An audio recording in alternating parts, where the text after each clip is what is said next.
Boa noite, meus queridos irmãos da Sara Nossa Terra, minha família, Sara Nossa Terra, você que está aqui conosco nessa noite, você que está nos assistindo de casa, obrigado por esse privilégio de ter a sua atenção nessa noite. E como a Ana Cláudia falou, eu sou o Luiz Manuel, pastor júnior dessa igreja, o último que foi ordenado, estou em estágio probatório ainda. Se você gostar dessa palavra, por favor, manda um uke palavra para o Bispo Francisco, ajuda muito nessa minha caminhada heróica. Eu gosto sempre de mandar um beijo para minha querida Nélida, que eu tenho certeza que ela adoraria estar aqui hoje, mas por conta de um problema de saúde, ela é impedida de vir aqui. Então, recebe meu carinho, para a vovó Ângela também, esperando a sua netinha. Mas hoje eu quero fazer uma homenagem especial, antes de começar, para uma pessoa que está aqui. Eu queria agradecer muito ao meu pai, que fez uma cirurgia, hoje tomou a vacina, não estava muito legal para vir, e de repente apareceu de surpresa para prestigiar o filho. Então, pai, muito obrigado por você prestigiar o ministério do seu filho. Saiba que a sua presença é sempre muito importante para mim, e faz toda a diferença. Amém? Amém. Então, vamos lá. Deixa eu preparar meus papeizinhos aqui, que eu sou um homem do século passado. Ainda não consegui a modernidade da minha esposa. E hoje eu tenho o privilégio de trazer a palavra para vocês sobre ajustando o foco, corrigindo os olhos, firmando nos pilares da sabedoria. Uau! Quanta coisa para um pastor júnior humilde, né, gente? Mas nós vamos chegar lá. Deus é misericordioso. Então, assim, hoje no mundo moderno, nós temos muitas coisas que contribuem para tirar a nossa atenção, para mexer no nosso emocional, para tirar a nossa concentração. Né? Hoje essa coisinha linda aqui, que é o telefone celular, que a gente não vive sem ele, né? Ele trouxe muita facilidade, é verdade, hoje dá até para a gente trabalhar melhor e tal. Mas, em compensação, ele trouxe um monte de efeitos colaterais.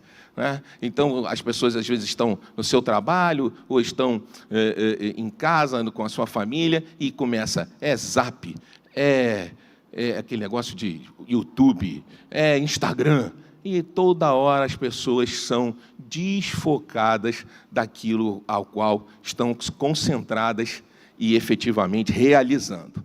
Eu colhi algumas informações aqui para trazer para vocês, muito interessantes, que eu vou ler rapidamente, sobre essa situação da concentração do mundo de hoje.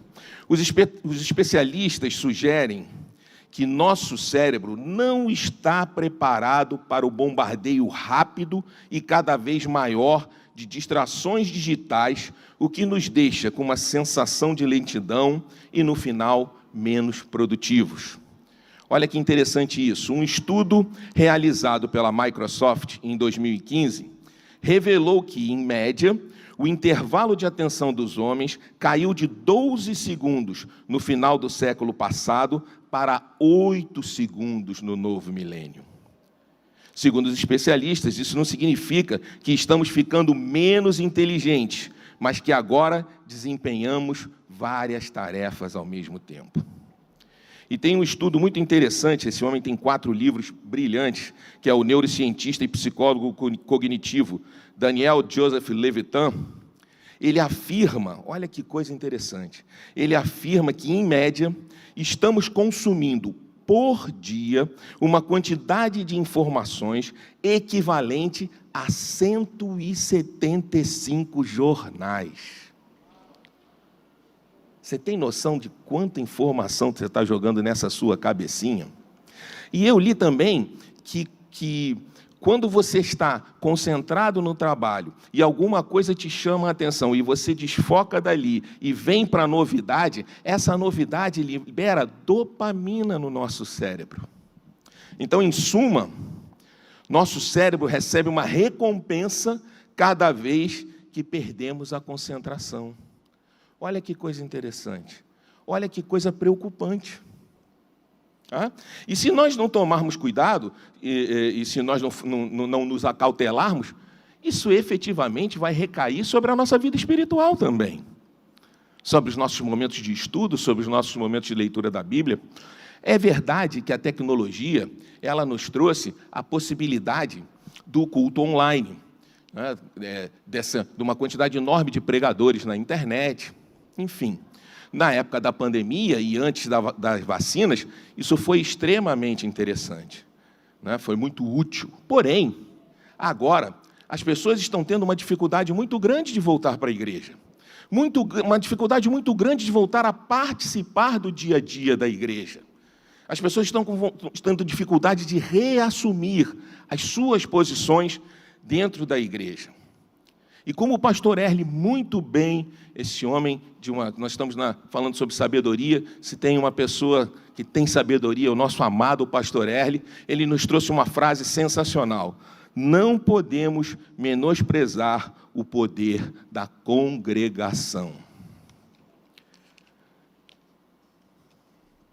E isso me leva a crer que, na realidade, nós estamos precisando ajustar o nosso foco. Nós vínhamos numa batida, de repente fomos atravessados por um temporal, fomos por um terremoto, fomos confinados, perdemos nossos ritmos, perdemos nossas rotinas, estamos retomando isso agora, mas na vida espiritual precisamos retomar o foco. Precisamos entender que, com essa quantidade de informações que chegam todo dia, com essa vida agitada que nós estamos levando, com tudo isso que acontece à nossa volta, um monte de notícias ruins nos chegam por dia. É um momento difícil, é um momento pós-pandemia, um país que a economia está sofrendo, o mundo ainda está se recuperando. Volta e meia tem uma notícia ruim, a bolsa desaba, uma série de negócios são cancelados. Ana trouxe um exemplo, hoje foi engraçado porque após o devocional, que foi um devocional tão gostoso, ótimo, presença do Espírito Santo, nós oramos, eu saí tão bem, eu saí do devocional, eu recebi um telefonema, um trabalho que a gente vem desenvolvendo, que meu filho está à frente, fazendo um trabalho brilhante, uma situação que eu já estava dando como certa, e que seria muito boa para mim, nesse momento. O meu filho, o telefone diz assim: pai, furou, mandaram esperar, e com alegações completamente torpes. Eu tinha acabado de fazer um devocional onde eu tinha declarado a palavra de Deus. E eu quero dizer para vocês que na hora me deu aquele primeiro baque, né? Horrível, uma coisa que está certa. Amém, eu creio nisso. Eu tomei aquele primeiro baque, exatamente, Fabrício, quando eu tomei aquele primeiro baque, mas eu estava tão cheio do Espírito Santo naquele momento, eu estava tão feliz de estar vivendo aquele momento na presença do Senhor, que eu falei: amém, se não é esse livramento que Deus está me dando, vai vir uma coisa muito mais forte. Eu vou ter um negócio muito melhor para resolver. Isso não vai ser um exemplo negativo para o meu filho, pelo contrário, vai ser uma lição de fé. E é assim que eu entendo que nós precisamos nos colocar nos dias de hoje. É um momento muito complicado, é um momento muito difícil, mas você precisa escolher aonde você vai colocar os seus olhos, aonde você vai colocar as suas perspectivas, qual é o seu foco. Se você ficar focando nas notícias ruins, olha, eu parei de ler jornal, antigamente eu tinha um vício, eu acordava, eu nem respirava direito, nem botava o óculos, eu ia andando até o jornal que estava lá da assinatura, pegava e já me contaminava com aquelas notícias. Eu cancelei isso há muito tempo na minha vida. Mas eu tenho um motorista que ele adora notícias ruins, eu nunca vi isso na minha vida. É uma coisa, aquele rapaz, ele é um ótimo rapaz, mas como gosta de notícias ruins. E quando eu entro no carro de manhã todo dia, ele fala para mim assim, ele é meio gago, né? O senhor viu aquele massacre na Londrina? Não, não vi. Aí ele descreve. Até que um dia eu cheguei para ele e falei assim, olha, você está proibido de me dar notícia ruim. Agora no carro você vai botar uma rádio evangélica com louvor, nós vamos ouvindo louvor daqui até o trabalho, porque eu não vou mais ficar contaminado com coisas negativas. Isso é posicionamento, queridos. Isso é escolha.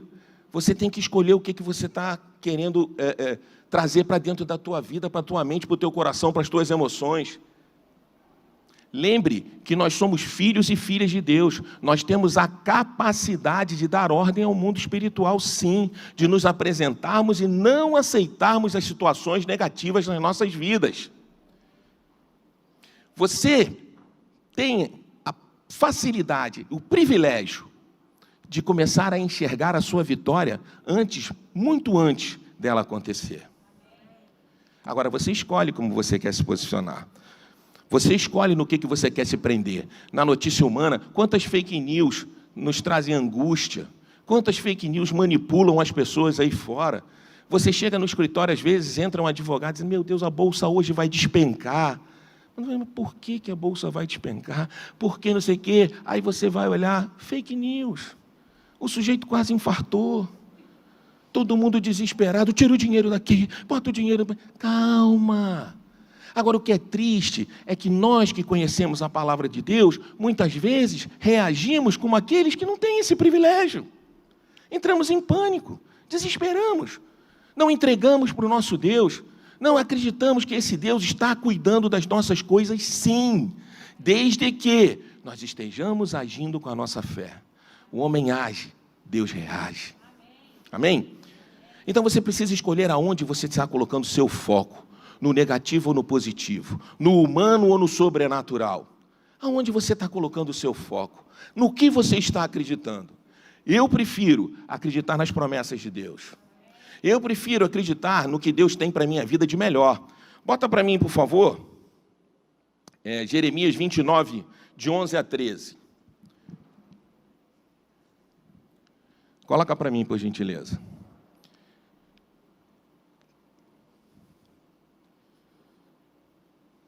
Jeremias 29, 11 a 13. Só eu conheço os planos que tenho para vocês.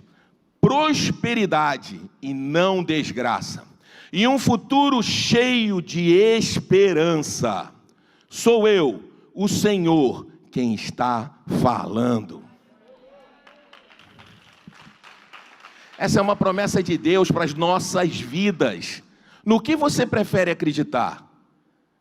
Na fake news? Na notícia que está dizendo que vai ser impossível? Na dificuldade? No gigante que está ali fora para te derrotar? Imagina se Davi tivesse olhado para o gigante com olhos humanos. Ele teria saído correndo, ainda diria, não tenho nada a ver com isso aqui, nem soldado eu sou. Mas ele olhou para aquele gigante com os olhos da fé. E quando ele diz assim, quem é esse fariseu para chegar aqui e desafiar o povo de Deus? Eu vou lá, e eu vou com meu Deus vai comigo. Quando ele diz o meu Deus vai comigo, Golias já estava derrotado. Só que muitas vezes, queridos, nós vamos para a batalha e esquecemos de declarar, o meu Deus vai comigo. Deixamos nosso Deus na reserva. A afobação é tanta, a preocupação é tanta, a ansiedade é tanta, que a gente deixa o nosso Deus na reserva. E aí, quando está lá apanhando pra caramba, fala assim, ih, Deus, vem aqui. E Ele é tão misericordioso que Ele vem, né? Oh, Deus maravilhoso. Então nós precisamos confiar na palavra de Deus, nas suas promessas para a nossa vida, seguirmos firmes o nosso propósito de fé, o nosso propósito de vida cristã. Nossa fé é que vai fazer, junto com o poder que vem do altar de Deus, com que o milagre seja concretizado nas nossas vidas. Nós não podemos continuar nos rendendo aos enganos da visão humana. Precisamos usar os nossos olhos de fé. Precisamos ter uma visão espiritual em todas as situações, sim. Precisamos visualizar a nossa vitória, sob pena de ficarmos estagnados e, às vezes, passando dores desnecessárias. Atrasamos a nossa vitória, atrasamos a entrega da nossa bênção, atrasamos a realização do nosso milagre. Por quê? Porque não cremos. Porque olhamos com olhos humanos. Olha o que diz Salmos 3, de 3 a 6, por favor. Mas tu, ó Senhor, me proteges como um escudo. Tu me dás a vitória e renovas a minha coragem. É isso que você tem que ter no teu coração, não a iminência de uma derrota. Você tem que ter no teu coração que o Senhor te protege como um escudo. E se é um escudo, nenhuma seta, nada mortal vai te atingir. E Ele dá a vitória e renova a nossa coragem para enfrentarmos as lutas do dia a dia. Amém? Nós não podemos perder o nosso foco. Na minha época de missionário, nas nossas viagens missionárias, né, Lucibete? Nós convivemos com algumas pessoas, tínhamos acesso a muitas histórias. E outro dia, fuxicando as minhas coisas lá, com saudade daquele tempo, eu achei lá uns recortes que eu tinha, pena que não encontrei hoje, com uma história muito interessante de um homem na Eritreia. Eritreia. Eritreia fica no chifre norte da África, um lugarzinho insignificante. E esse país, ele vivia em guerra com a Etiópia. Agora você imagina, Eritreia e Etiópia em guerra, né? Um povo passando fome, um povo miserável. E aí os missionários começaram a chegar, começaram a levar a palavra de Deus pela África. E os cristãos da Eritreia decidiram que não iam mais guerrear com o pessoal na Etiópia.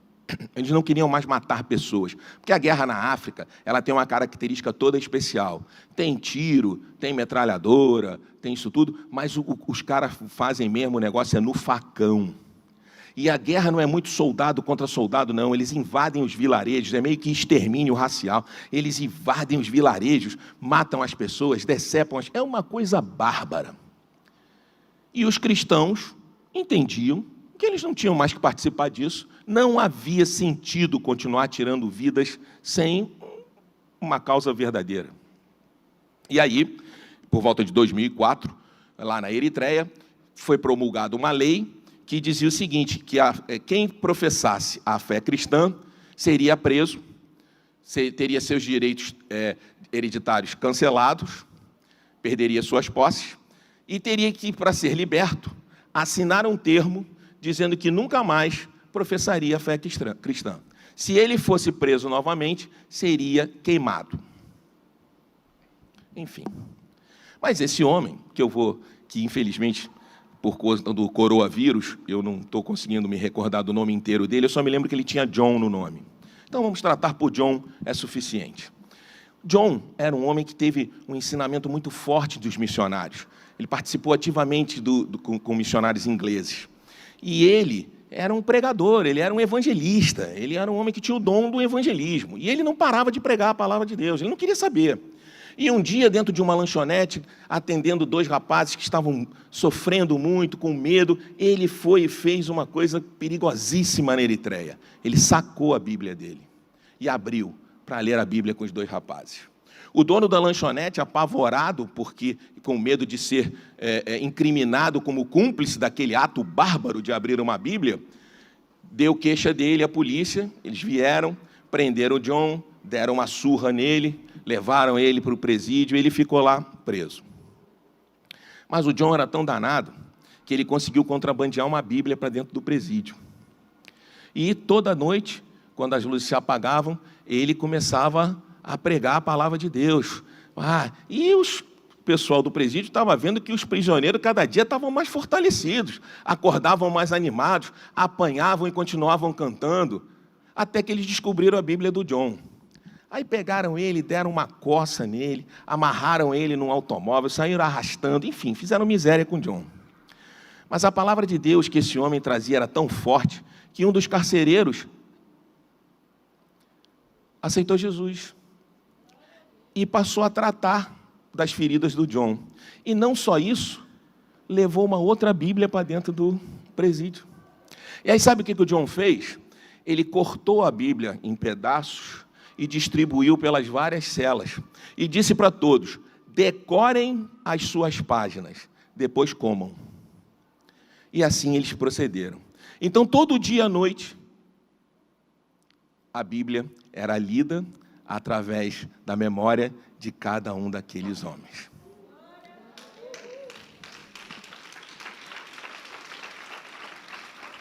Sabe como eles tiveram que parar o John lá nesse presídio? Se eles matassem o John, ele virava um herói, ele virava um mito. Só tinha uma maneira, soltar o John e mandar o John para fora.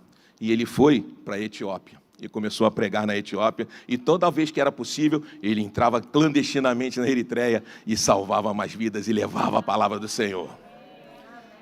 Eu estou trazendo esse exemplo para mostrar para você que esse homem, apesar de todas as dificuldades, apesar do risco de vida, apesar de estar com a sua liberdade cerceada, ele não perdeu o foco na sua fé, no seu propósito, na sua missão. Esse cara me faz mudar. Na época da Olimpíada, tinha um lema que eu gostava muito, que é foco, força e fé. Nossa, eu achava isso muito bacana. Mas quando eu vejo a história desse homem, eu vejo que é foco, fé e força. O foco aquece a nossa fé nos torna fortes, e aí nós cumprimos o nosso propósito, aquilo que Deus está esperando das nossas vidas. E agora, por causa do tempo, vamos encurtar aqui. Eu quero falar para vocês sobre as colunas da sabedoria. Isso é muito importante. Está no livro do Bispo Rodovalho, Sabedoria. É o capítulo 7. Eu não vou poder falar de todas elas aqui. Eu vou citar duas. Mas eu gostaria muito que você não deixasse de ler esse capítulo 7, onde elas estão bem discriminadas ali. Eu tenho certeza que vão acrescentar muito à sua vida espiritual. Então, as colunas da sabedoria são temor do Senhor, dependência de Deus, providência, humildade, conselho, honra e instrução. Eu separei as duas que são, assim, para mim, acho que melhores agora de desenvolver nesse momento, que é o temor do Senhor. A pastora Daniela, com muita sabedoria, com muita inteligência e com muita graça, nos trouxe a questão do temor ao Senhor. E temer a Deus não é ter medo de Deus, é ter uma coisa que está muito em desuso nos dias de hoje, que é respeito. É respeitar as coisas de Deus, é respeitar a palavra de Deus, é respeitar os mandamentos de Deus. Nunca ter medo de Deus. O temor de Deus deve estar sempre presente nas nossas vidas. Eu vou substituir por o respeito a Deus tem que estar sempre presente nas nossas vidas. Sabe por quê? Porque se você respeita a Deus, se você tem um entendimento do que Deus significa para a sua vida, na hora de você tomar uma decisão, na hora de você fazer uma escolha, você vai ter como princípio e como parâmetro o respeito a Deus. Se aquela sua decisão invade o território que vai ultrapassar o limite do respeito a Deus, você vai recuar e vai dizer, não, isso aqui eu não vou decidir assim. Se eu tenho que escolher o caminho A ou B, se aquele ali desrespeita a Deus, eu tenho que escolher o B, mesmo que ele às vezes possa parecer mais longo, mas esse é o correto. É assim que nós precisamos nos posicionar. É assim que nós temos que entender, como diz o Bispo Rodovalho muito bem, o nosso problema e o nosso sofrimento de hoje é fruto de uma decisão errada de ontem. Se nós não seguirmos os princípios de Deus, se nós não tivermos respeito a Deus, se nós não tivermos temor à palavra de Deus, você pode, na hora de tomar uma decisão, estar muito mais inclinado a tomar uma decisão errada. Mas se você estiver firme nos princípios, firme no propósito, firme no respeito a Deus, a probabilidade de você tomar uma decisão certa, meu irmão, ela é enorme, ela é gigantesca. E fatalmente, isso vai te evitar uma dor de cabeça no futuro, um problema, e sim, vai ser uma solução. Coloca para mim, por favor, Provérbios 1, 7.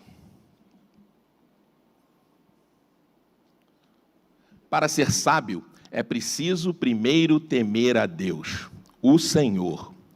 Os tolos desprezam a sabedoria e não querem aprender. Queridos, quando nós desprezamos o respeito a Deus, o temor a Deus, nós nos colocamos como tolos, ignorando a sabedoria que vem do altar do Senhor. Então, você quer ser sábio? Comece a ter reverência a Deus. Você quer ser sábio? Comece a ter respeito pela palavra de Deus, interesse pela palavra de Deus. Você quer ser sábio? Invista no propósito que Deus deu na sua vida. Esse livro aqui, queridos, isso aqui é um verdadeiro GPS para que a gente consiga ser feliz nessa vida e alcance a vida eterna. Aqui é um livro de promessas, é um livro de vitórias, é um livro de conquistas, mas não é um livro, não é um conto de fadas, onde tudo é bonitinho, tudo é bacaninha e não tem dor nem sofrimento. Não, tem dor sim, tem luta, tem sofrimento, mas só tem uma certeza: Deus é por nós. Só tem uma certeza: Deus é por nós, cuida de nós e a vitória é certa. Se você tem convicção disso, querido, se você tem convicção dessa certeza, toda vez que uma situação negativa aconteça na sua vida, toda vez que o problema bata na sua porta, não interessa o tamanho do gigante, não interessa o tamanho do problema, interessa é como você reage. Reaja como filho e filha de Deus. Reage se posicionando na palavra de Deus. Reaja se posicionando com olhos de fé. Não perca o foco por causa das circunstâncias. E o segundo pilar que eu quero dividir com vocês chama-se dependência de Deus. Esse é fantástico, né? Dependência de Deus. Difícil, mas fantástico, né? É sabedoria entender que tudo o que temos não é nosso. Olha que coisa, né? Quando você entende, às vezes eu já ouvi palavras aqui extraordinárias dizendo que nós somos meramente mordomos daquilo que administramos aqui na terra. Isso é sensacional. Porque a gente fica, como a Ana Cláudia falou, vem o imposto de renda do cara, que patrimônio. Quando ele morrer, ele vai levar esse patrimônio para a eternidade? Como diz o bispo Francisco, com muita felicidade, não leva nem o cinto que está lá, ó. Nem o cinto ele leva. Então, na verdade, tudo que nós temos vem de Deus. Nossa família, nossa casa, nosso trabalho, é presente de Deus para as nossas vidas. Agora, uns entendem isso, conhecem a palavra e administram dentro dessa filosofia.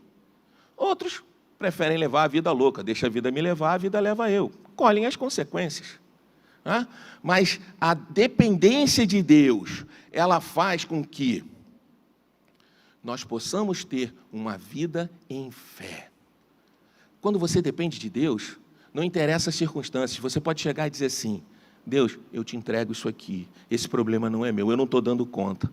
Mas você está dizendo que a gente tem que ficar paralisado, esperando a coisa acontecer? Não, muito pelo contrário. Se tem uma coisa que vida cristã não é uma vida parada.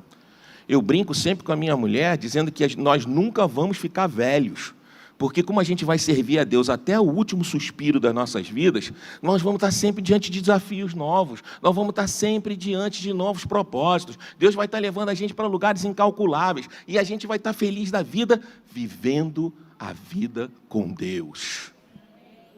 Esse é o nosso propósito, essa é a nossa escolha, essa é a nossa decisão e eu tenho certeza que é de todos vocês.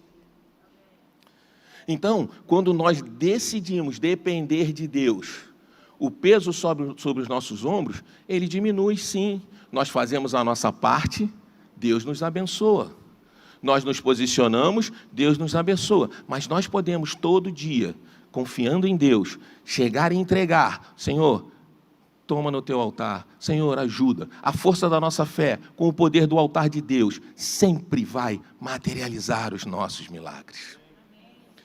E eu queria sugerir para você que todos os dias, quando você acordasse, se você estiver em casa, anota isso aí. Se você puder anotar isso aqui, se não, decora. Quando você acordar, eu gostaria muito que você declarasse. O pessoal do louvor pode vir, por favor. Declarasse isso aqui, ó. Senhor, eu dependo de Ti. Minha vida está no Teu altar. Tudo que tenho é Teu. Você se sente capaz de fazer isso todas as manhãs? Você entende o que você está fazendo quando você resolve dar essa declaração? Então vamos ficar de pé agora. Você em casa também, fica de pé. Sai dessa posição aí, fica de pé, bota a mão no seu coração. Coloca a mão no seu coração.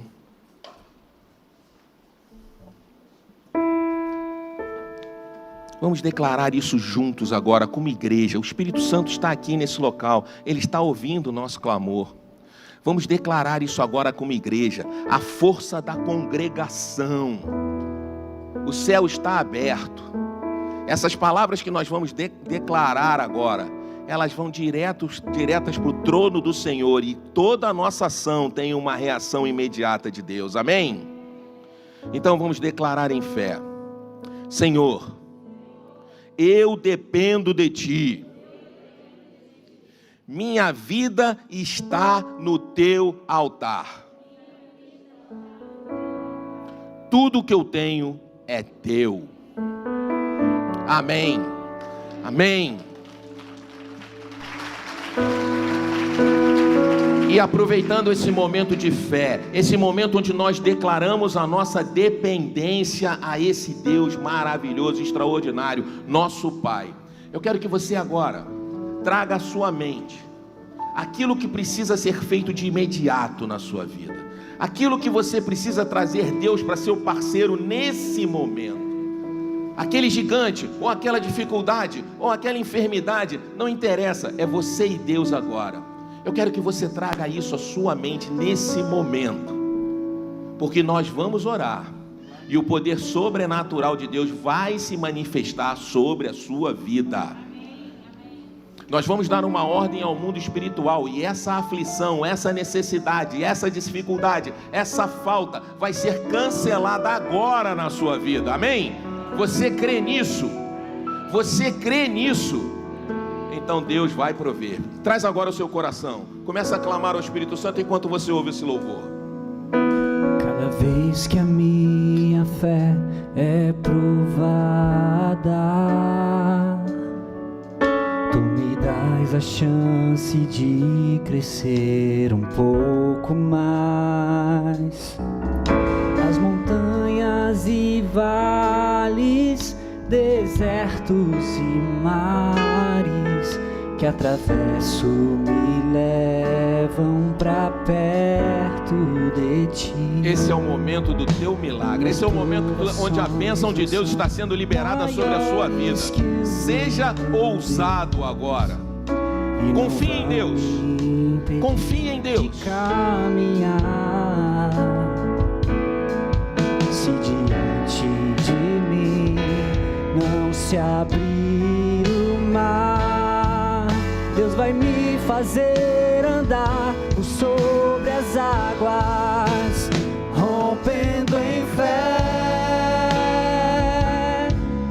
Minha vida se revestirá do Teu poder, rompendo em fé.